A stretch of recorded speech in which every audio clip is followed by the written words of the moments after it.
खाती पीती पतली देवरानी। शिल्पा अग्रवाल परिवार की बड़ी बहू थी।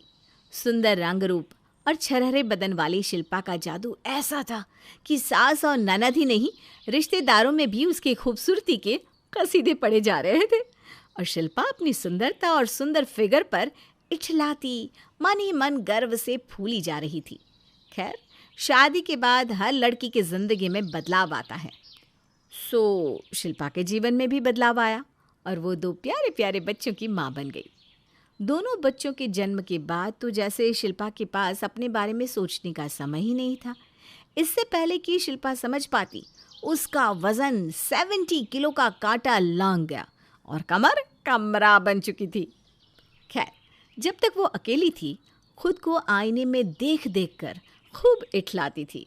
लेकिन समस्या तो तब शुरू हुई जब शिल्पा की इकलौते देवर ऋषभ की शादी शिखा के साथ हो गई और वो अग्रवाल परिवार की छोटी बहू बनकर घर आ गई। शिखा भाभी, आप तो जो भी पहन लेती हैं, आप पर ऐसे खिलकर आता है, लगता है बस आपके लिए ही बनाया गया हो। पतले दुबले लोगों पर तो भाई सारे स्टाइल जंच जाते हैं। सोचना तो हमारे जैसे लोगों को पड़ता है, क्या शिल्पा बहू? आपको मतलब क्या है माँ जी? मुझे अपनी टीम में क्यों गिन रही हैं आप? मैं क्या इतनी मोटी हूँ? वो तो बच्चों के साथ समय की परेशानी रहती है, इसलिए मैं खुद पर ध्यान नहीं दे पा रही हूँ, वरना मेरा फिगर शिखा से भी बहुत अच्छा है। अरे तू तो बस रहने ही दे, हड्डियाँ गोश्त छोड़ रही है और बातें बनवा लो इससे। बेटा शिखा, मेरी सहेलियाँ तो कितने दिनों से पीछे पड़ी है। तुम्हारी छोटी बहू कौन से जिम जाती है, कौन सी एक्सरसाइज करती है, हमें भी उसके जैसी ही बॉडी बनानी है। अब सबको थोड़े ना बताते फिरोगी भाई, ये तो सीक्रेट होता है अपना अपना। हाँ, अब आपकी सहेलियाँ बुढ़ापे में जिम जाकर क्या अपनी हड्डियाँ चटकवाएंगी? चाहे जो कर लें, 65 की उम्र में 16 की तो लगने से रही। हाई बड़ी ब्यूटी सीक्रेट पता करने वाली। शिल्पा बहू, उम्र चाहे जो भी हो, जिम जाना और अच्छी बॉडी बनाने की इच्छा रखना कोई गलत बात थोड़ी ना है। मैं तो कहती हूँ तू भी शिखा के साथ जिम जाया कर। ये जो तेरे गालों में लड्डू लटक गए ना, थोड़ा कम हो जाएंगे। भाभी, मुझे भी अपनी डाइट चार्ट दो ना। आप क्या क्या करती हो, अपनी फिटनेस के बारे में मुझे भी बताओ ना। अरे ऐसा कुछ भी नहीं है, मैं कोई डाइट फॉलो नहीं करती, बल्कि मैं तो जमकर खाती हूँ। तारीफ बटोरने के लिए झूठ बोल रही है, ऐसे थोड़ी ना बताएगी अपना सीक्रेट। जब से आई है हर कोई इसका दीवाना हुआ बैठा है। मैंने भी इसकी डाइटिंग खराब ना कर दी तो देखना। अब तो शिल्पा शिखा के उठने बैठने खाने पीने हर बात पर नज़र रखने लगती है। भाभी, आप तो सच्ची में इतना टेस्टी खाना बनाती है, मन ही नहीं भरता, लगता है बस खाते ही जाओ। अरे शिखा, तो खाओ ना, किससे रोका है? देखो, मैं तुम्हारी बहन जैसी हूँ, तुम्हारा जितना मन करे आराम से पेट भर कर खाओ। आज से ना तुम्हारे लिए गरम गरम फुलके मैं बनाया करूँगी।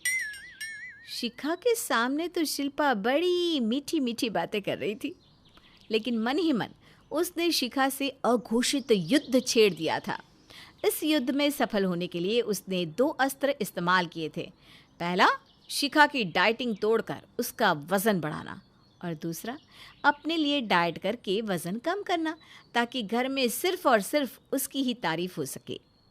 शिल्पा अब खुद तो डाइट फूड खा रही थी, लेकिन जैसे ही शिखा के खाने की बात आती, शिल्पा उसे प्यार का नाम देकर रोज़ 1-2 रोटी ज़्यादा ही खिला देती। समय बीतने लगा और देखते ही देखते कब 1 महीने का समय बीत गया पता ही नहीं चला। 1 महीने तक ठूस ठूस कर खाने के बाद भी शिखा का वज़न था कि बढ़ने का नाम ही नहीं ले रहा था, जबकि शिल्पा के डाइटिंग करने पर भी उसका वज़न 2 किलो और बढ़ गया था। शिखा भाभी, बुरा मत मानना, लेकिन आप जैसे ठूस ठूस कर खाती है ना, उस हिसाब से आपका शरीर तो लगता नहीं। कोई आपको देखकर कह नहीं सकता कि आप 5 रोटी 2 सब्जी सलाद रायता सब एक साथ निपटा देती हैं। मैं बुरा क्यों लगाऊंगी, बात तो तुम्हारी बिल्कुल सच है। मैं क्या करूं, मेरी डाइट ही ऐसी है, 2 रोटी में मेरा पेट ही नहीं भरता। हाँ, अभी तो नई नई शादी है, 1-2 साल बीतने के बाद देखना, पानी भी घी की तरह लगने लगेगा। और ये जो सब तुम्हारी पतली कमर के दीवाने हैं ना, तुम्हें डाइटिंग के नुस्खे बताएंगे, लिख कर ले लो मुझसे।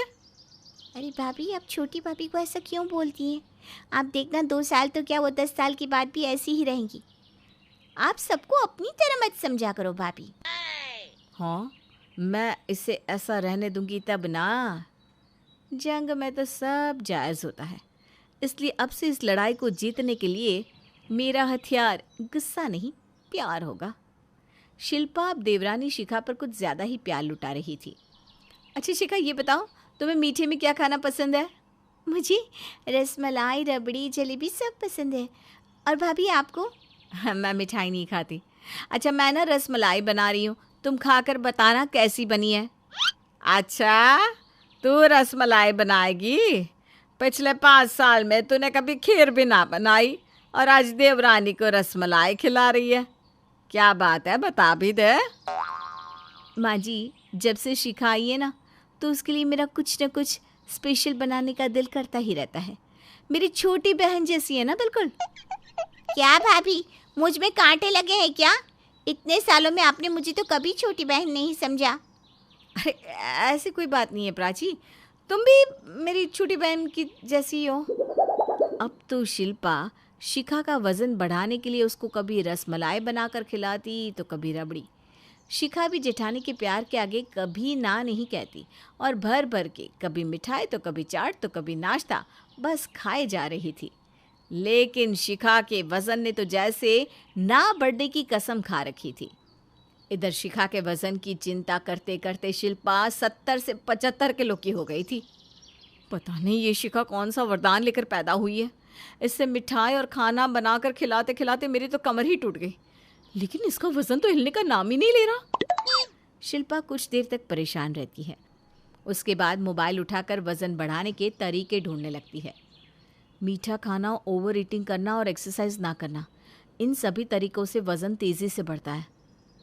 मैं तो सब कुछ ट्राई कर रही हूँ, फिर इस शिखा का वज़न क्यों नहीं बढ़ रहा? और इसका वज़न बढ़ जाए इसके लिए तो मैं पूरा दिन इससे और कोई काम भी नहीं करवाती। पूरा दिन बैठे बैठे ठूस रही है, लेकिन कुछ हो ही नहीं रहा। आइडिया, ये बढ़िया तरीका है।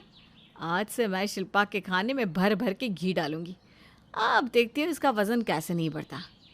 अगले ही दिन से शिल्पा शिखा की सब्जी, पराठे, रोटियां हर जगह भर भर कर घी डालने लगती है और बेसब्री से इंतज़ार करने लगती है कि कब उसका वज़न बढ़े और वो उसे वज़न बढ़ने का ताना मारे।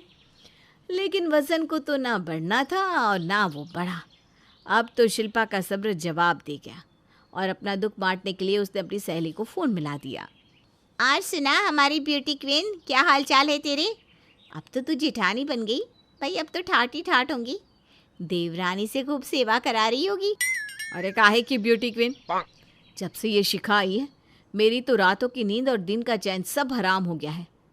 अब इस घर में मेरी कोई वैल्यू ही नहीं रही। जिसे देखो शिखा की सुंदरता की पीपनी बजाता रहता है। मैं तो अब उनके लिए मोटी और भद्दी हो गई हूँ। ये तो बड़ी गलत बात है। तू भी तो जेठानी है, दिखा दे अपनी ठसक। 4 दिन में सब लाइन पर आ जाएंगी।